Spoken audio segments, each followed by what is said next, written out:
So the question is, what is a balanced chemical equation? Why should chemical equations be balanced? तो question ही पूछा है कि balanced chemical equations क्या होती हैं और हमें केमिकल इक्वेशंस को बैलेंस क्यों करना चाहिए.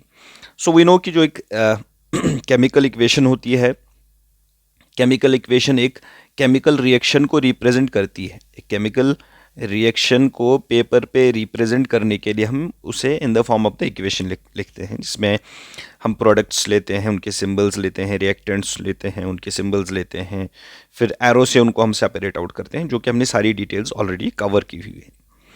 तो अब पूछा कि बैलेंस्ड वाली इक्वेशन क्या होती है. तो बैलेंस में हमने पढ़ा कि बैलेंस में जितने एटम्स किसी भी एलिमेंट के रिएक्टेंट साइड में होते हैं वो इक्वल होते हैं reactants as well as the product side में होने चाहिए. तो इस तरह की रिएक्शन जिसमें दोनों साइड से हर एलिमेंट के number of atoms both side से इक्वल हो, रिएक्टेंट्स और प्रोडक्ट साइड से इक्वल हो, उसे हम बैलेंस केमिकल इक्वेशन कहते हैं. एंड सेकंड पार्ट क्वेश्चन का पूछा है कि हमें क्यों बैलेंस करना चाहिए केमिकल इक्वेशंस को.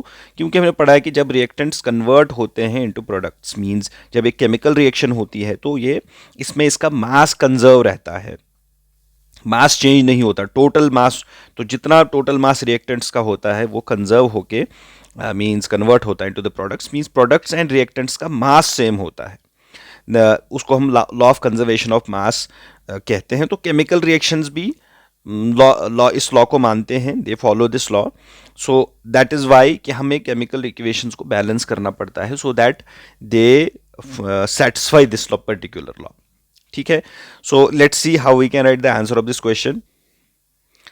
So a balanced chemical equation is that chemical equation in which the number of atoms of each element is equal on both reactants as well as the product side. ठीक है, दोनों side से वो equal होगा. तो chemical equations को हमें balance क्यों करना है? In order to follow the law of conservation of mass. एक सिंपल सी एग्जांपल हम यहाँ पे लेते हैं. लेट्स सपोज जिंक का रिएक्शन विद हाइड्रोक्लोरिक एसिड. जब इस रिएक्शन को हम जिंक को एसिड में डालेंगे तो वी नो यहाँ पे एक साल्ट बनेगा, ZnCl2 बनेगा, and will also get hydrogen gas in this reaction. लेकिन अगर आप यहाँ पे चेक करें, ये बैलेंस्ड इक्वेशन नहीं है, क्योंकि नंबर ऑफ जो एटम्स हैं सारे एलिमेंट्स का दोनों साइड में इक्वल नहीं है.